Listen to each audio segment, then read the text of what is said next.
গেল ঈদের রেশ কাটিয়ে উঠতে না উঠতেই আসন্ন ঈদুল আজহায় মুক্তির অপেক্ষায় রয়েছে একাধিক সিনেমা।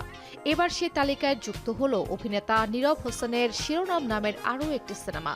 ২১ মে সকালে সিনেমার প্রথম পোস্টার প্রকাশ করে মুক্তির ঘোষণা দেন পরিচালক অনিক বিশ্বাস।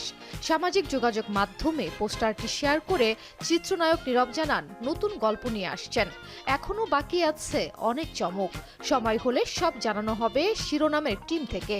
তবে গল্পের বিষয়ে মুখ খুলতে রাজি হননি পরিচালক, শুধু জানান এটা তাদের গল্প, দর্শক যেমন গল্প দেখতে চায় তেমনই একটি গল্প নিয়ে তৈরি হয়েছে শিরোনাম।